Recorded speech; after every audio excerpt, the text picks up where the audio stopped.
And get things started. Moving into game number 2 right now, we have ReIGN Spades spawning as our blue tier, and here at the top right-hand corner of Xel'Naga Caverns, his opponent, who has currently won a game for Evil Geniuses already, setting them up 1-0 in the set, is IdrA, spawning as our red Zerg player. Yep, so IdrA did take that game with some very nice trickery, bringing the Overlord into the main, forcing him to pull some sentries off, and then getting in there for a beautiful, beautiful Ling run by, killed the sentries, took out some probes.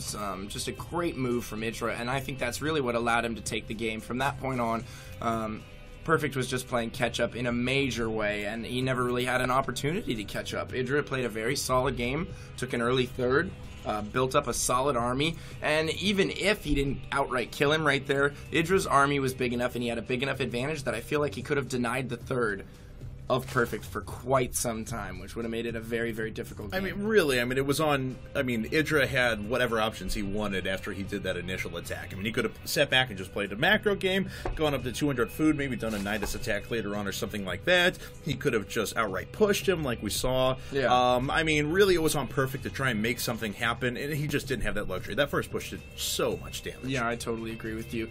Now here we have Spades going with a 1-Rax not sure yet. That's what the build is called, guys. It's the 1-Rax not sure yet. There we go. The gas is down. No 2-Rax. No 2-Rax. We will see an early factory out of Spades here, and you know, I like that play on this map. Something that we've been seeing from the Koreans a lot lately that Slayer's clan had great success with at MLG is this new build where they open with Reactor Hellion, they produce 4 Hellions, and then they swap the factory onto a tech lab that's been pre-built by the barracks. You get Blue Flame, you continue to produce Hellions off of the factory, and then you switch the barracks onto the reactor, which allows you to get a ton of Marines out.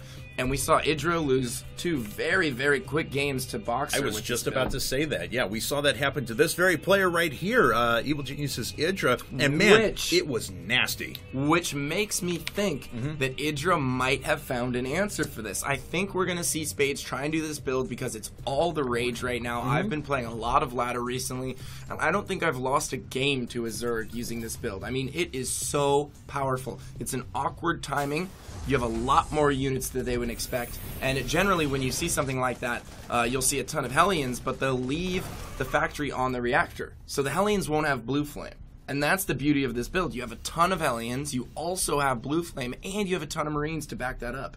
So it's just an awkward push, and it's way more powerful than any other way that the build has been done before. It's not like people haven't tried Blue Flame Marine pushes with an early medevac. It comes at such a good timing, too. Just the way it's naturally set up. A lot of people were complimenting Boxer's micro in the set against IdrA during MLG. Didn't even matter. And that's what I was about to say. He wasn't quite at that 8-click to win moment, but he was pretty close. Absolutely. He was doing really well. And look at this. Spades actually dropping down a command center. I wonder what the gas was gas. for. Yeah, he's up to 200 now. That's really interesting. Definitely not an optimized build. Anytime you see a build like this, you want things optimized at least up to the 6 or 7 minute mark, which is you don't really want to be going above 200 in any particular category, especially gas.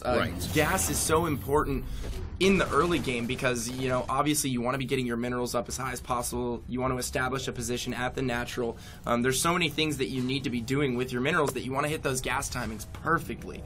And now we have a second factory going up, still floating 100 gas, and has not taken his second gas yet. So it'll be really easy for him to drop down the 2 add-ons. Would expect to see a reactor and a tech lab here in just a second. Go right into Blue Flame. And indeed, there's the tech lab, and we'll give it a couple of seconds for the next factory to finish. But let's see what he ends up moving into. I think it'll be a reactor. And there it is. And there's the reactor. Boom. So there we are. Okay, Blue Flame Hellion's going to be the order of the day.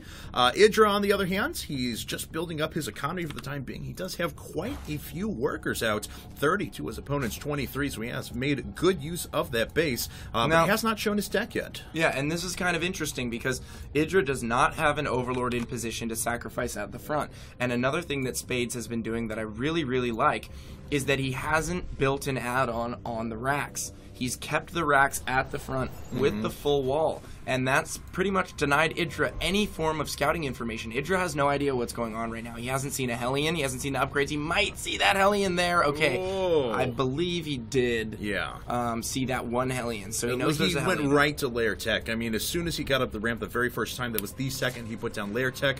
So let's see if he follows this up with a tech structure here in just a second. Blue Flame is on the way now for Spades, who is producing these Hellions 3 at a time. So he is going to make not just a small Hellion push, but a full-fledged Hellion attack.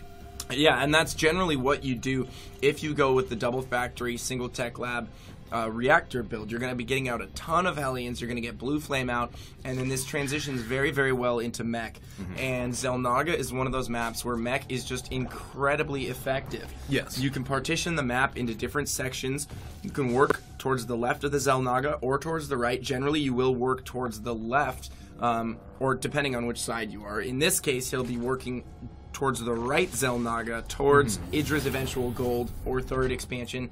And it also allows him to take the gold as he moves down the map. So it's a very, very good build on this map. I like it a lot. And like I said, the mech transition is going to be so good. This is a map that relies heavily on positioning. Anyway, if he can use those Hellions to deny creep tumors, Zergling gets in there, sees the base coming up, also sees the mass number of Hellions that are out. Let's see how IdrA is preparing for this. He's going to a Baneling Nest and a Spire at the same time, but he has nothing but Lings up to defend for a while. He's got a couple of key Spine Crawlers, but this one's not going to be done, and here come the Hellions. That is so many Hellions here. All the Lings go down. Drones are getting roasted left and right. IdrA does not have an answer to this many Hellions. He was completely unprepared.